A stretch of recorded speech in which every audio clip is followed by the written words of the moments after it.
So, as I mentioned, the government is defiant. Robert Cerna, an acting field office director for ICE's removal operations branch, said the agency did not simply rely on social media posts, photographs of the alien displaying gang-related hand gestures or tattoos alone.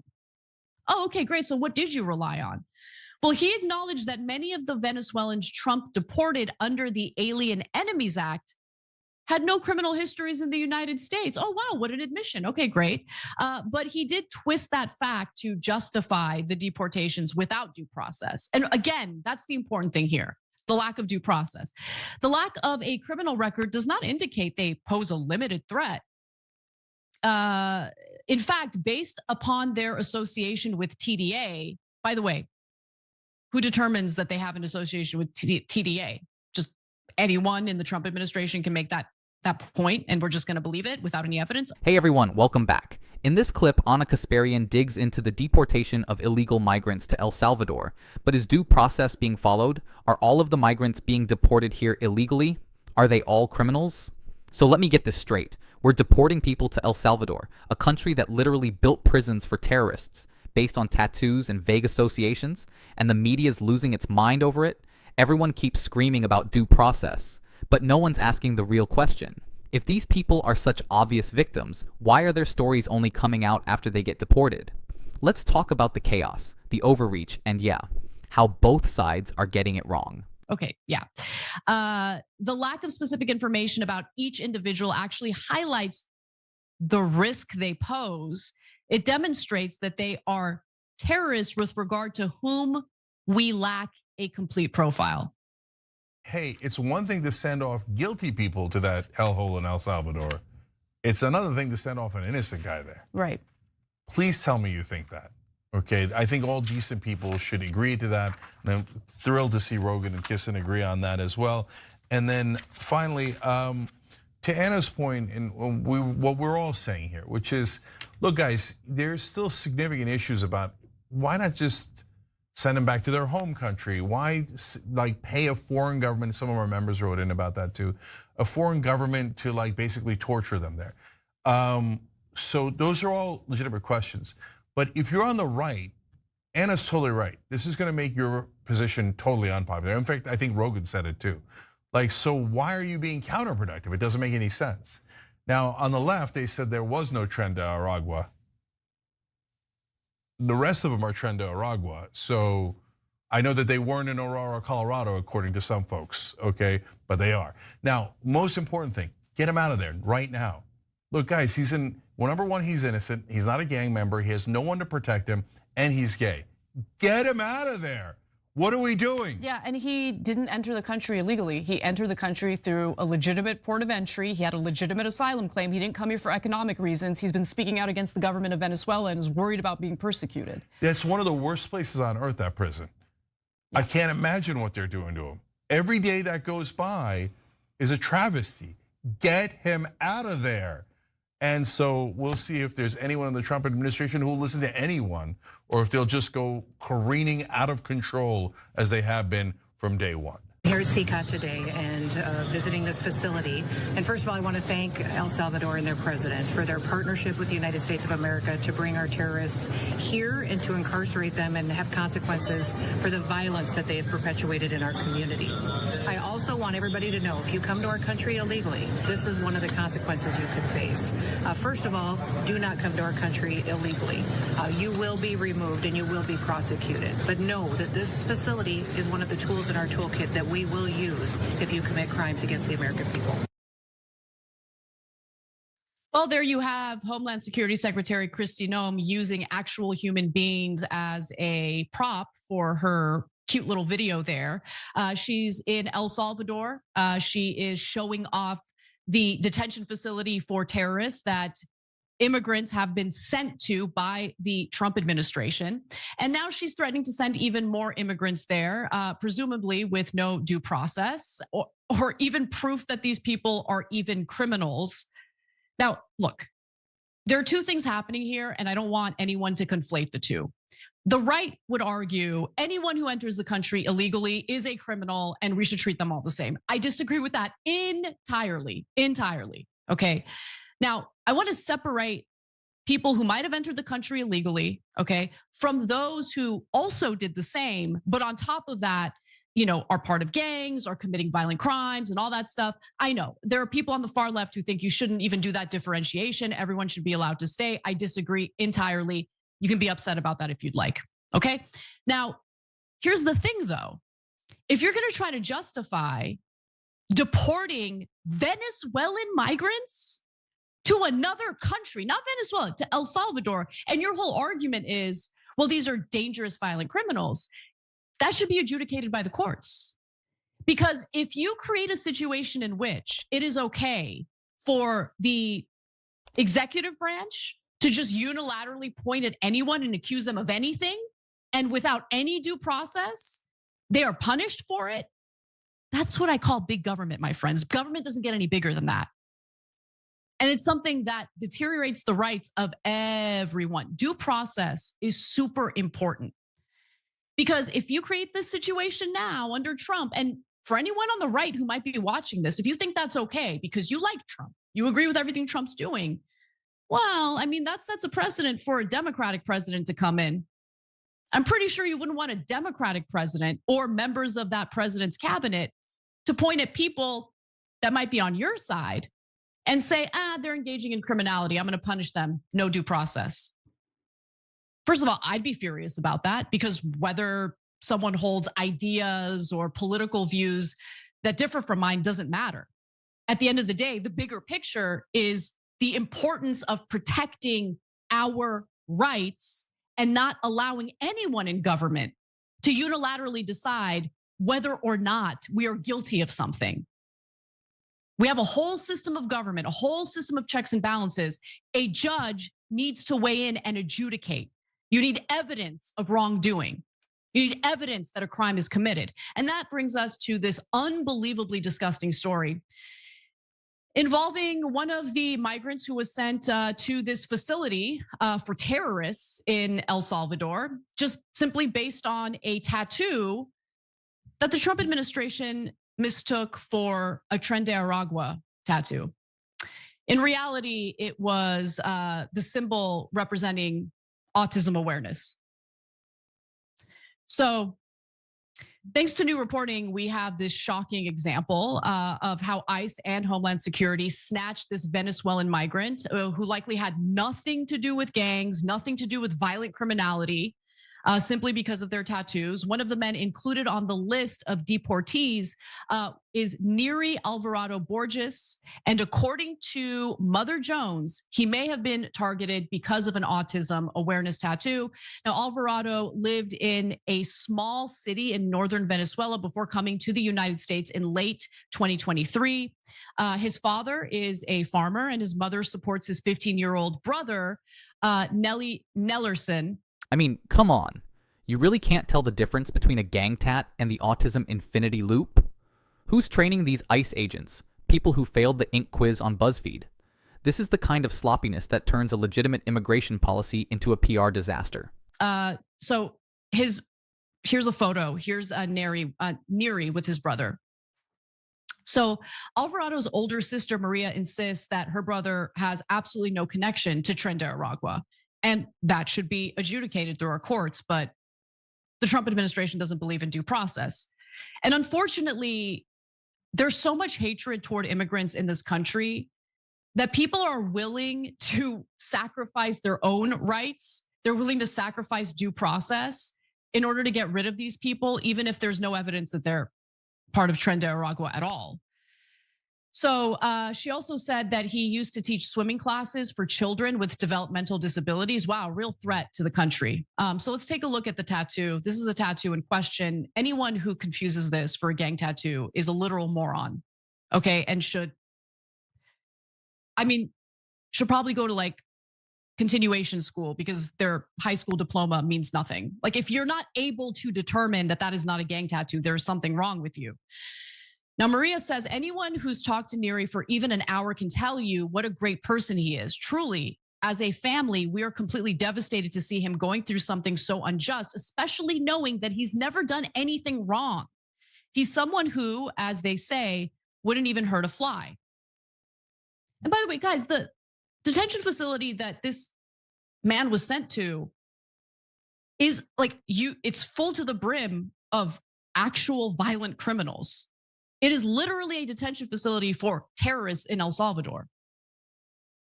So do you really think that someone who simply entered the country illegally, I get it, people don't like that, I get it. But do you think that that is enough to put that person in a prison cell in El Salvador that is meant for terrorists and violent, hardened criminals?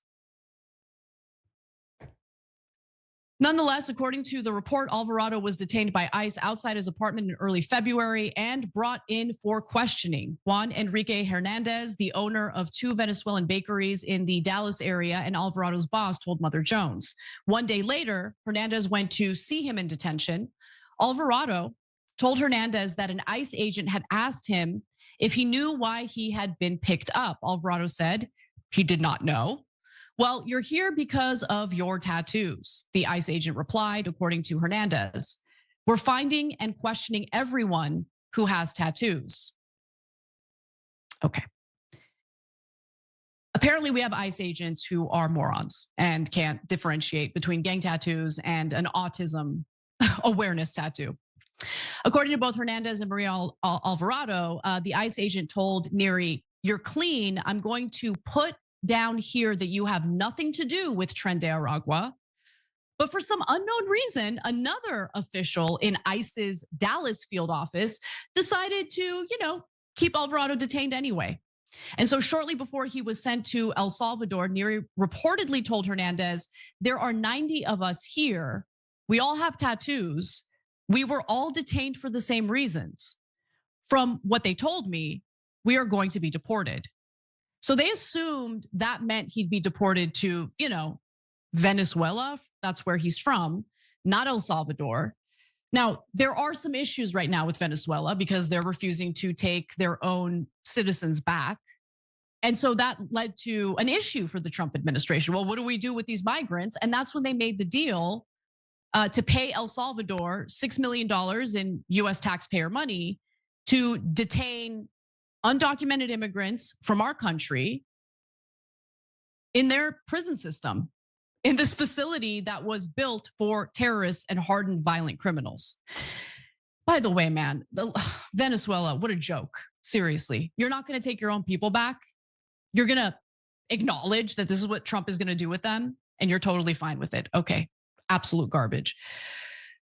So sadly, it's not just Neri. So Mother Jones spoke to the friends and family members of 9 other men who believe that they were also sent to CCOT, that's the facility in El Salvador, because of their tattoos. All of them say that their loved ones had no connection to gangs whatsoever, and many provided documented evidence that they had no criminal record, even in Venezuela. But the government is defiant because, of course, and look, let's just talk about the political motivations here, okay? Because I think that's what's driving this more than anything. Trump is starting to see a pretty significant decline in his approval ratings, especially on specific issues like the economy, for obvious reasons. But the one area where Trump is still polling pretty well among the American people is immigration. And so he's going to emphasize his immigration policies. He's going to double down. And in fact, recently he was frustrated because you can't just do mass deportation without the resources necessary to do it. You need Congress to pass legislation and fund the agenda that you want to carry out. But Trump knows that's not going to happen. Okay, so he's been frustrated by that. And now it's just anyone that I can deport, anyone that gets caught up in this whole mess, I don't care. We're not gonna make any apologies for it. We're not going to look back and say, hey, we made mistakes. We're just gonna keep going because this is the one area where Trump seems to be pretty popular. Now, will he continue to be popular in this area when you hear stories of American citizens who accidentally got rounded up? When you hear stories of migrants who may have entered the country illegally but haven't done anything wrong other than that, haven't joined a gang, haven't committed violent crimes, are Americans going to be cool with more and more stories like this coming out? I don't know. To be honest, I don't know. I keep getting surprised by the things that end up being popular these days. But I guess we're going to have to wait and see. I find this to be incredibly unjust. Again, because of the lack of due process, because of the fact that someone who merely entered the country illegally is now stuck in a prison cell that was meant for terrorists and violent criminals. So, as I mentioned, the government is defiant. Robert Cerna, an acting field office director for ICE's removal operations branch, said the agency did not simply rely on social media posts, photographs of the alien displaying gang-related hand gestures or tattoos alone. Oh, okay, great. So what did you rely on? Yeah, seriously, what did they rely on? Again, I'm all for deporting illegal migrant criminals, but let's not rely on bad vibes and tattoos as a navigation beacon for who to deport to hardcore prisons. The Biden administration would have used a DEI checklist and called it equity, but here we are with Trump-era ICE playing judge, jury, and tattoo interpreter. We got to get our act together. Well, he acknowledged that many of the Venezuelans Trump deported under the Alien Enemies Act had no criminal histories in the United States. Oh, wow, what an admission. Okay, great. But he did twist that fact to justify the deportations without due process. And again, that's the important thing here, the lack of due process. The lack of a criminal record does not indicate they pose a limited threat. In fact, based upon their association with TDA, by the way, who determines that they have an association with TDA? Just anyone in the Trump administration can make that point, and we're just going to believe it without any evidence? Okay, yeah. The lack of specific information about each individual actually highlights the risk they pose. It demonstrates that they are terrorists with regard to whom we lack a complete profile. Okay, just let that sink in. We don't have any record of any wrongdoing, but that could mean we just don't know. And this person could actually be really dangerous. We just don't have a record. That is such a crazy thing to say. I mean, it could demonstrate that you have no proof that they're guilty of committing the crimes that you've accused them for and have used as justification for their deportation. The Justice Department said in a court filing Monday that it was exercising what's commonly called the state secrets privilege in the case because sharing the information would harm diplomatic relations and national security. So they're reaching for anything. We have the evidence, but we don't want to share it publicly because national security threat. It might ruin our relationship with our allies. Okay, right. But, to be fair, Donald Trump, well known for wanting to maintain America's relationship with its allies. Okay. And even though the administration is facing lawsuits over their use of the Alien Enemies Act to deport immigrants with no due process, the privilege allows the US government to withhold sensitive information such as intelligence sources and methods and foreign affairs details from becoming public as part of a court case. So that's the excuse that they're using. I don't know if that's going to really pass the smell test through these lawsuits that have been filed against the Trump administration. As we know, Judge James Boasberg has been trying to determine whether the Trump administration violated his order to halt or turn around the deportation flights to El Salvador. He wanted to know when the planes took off and landed and how many people were aboard those flights. But Pam Bondi, Marco Rubio, and Kristi Noem claimed to the judge that releasing information about the flights could compromise law enforcement methods. Obviously, it's just a flat out lie. So Ashley Deeks, a law professor who teaches classes on national security, makes this argument. The Trump administration's use of the privilege in the Venezuelans case was noteworthy because it wasn't in response to a request for information from the opposing attorneys, but rather from the judge himself. So look, honestly, what happens next really isn't clear. I have no idea. But to make myself abundantly clear, if our executive branch is going to be allowed to just simply accuse anyone of anything with no due process, this country, our constitutional rights are being dismantled right before our very eyes. Let's be real. Immigration enforcement matters, but so does getting it right. The second we normalize shipping people off to prisons based on maybe he's a gang member is the second we hand government a power it will absolutely abuse. Whether it's Trump in charge or the next progressive overlord, unchecked power is dangerous. And if you think it can't happen to you, just wait until your political beliefs are the next national security risk. So yeah, secure the border, enforce the law. But how about we don't lose our damn minds doing it? If you're tired of politicians turning every policy into theater, hit like. If you think due process still matters, even when the person in question isn't wearing red, white, and blue, subscribe. I promise we'll keep cutting through the noise.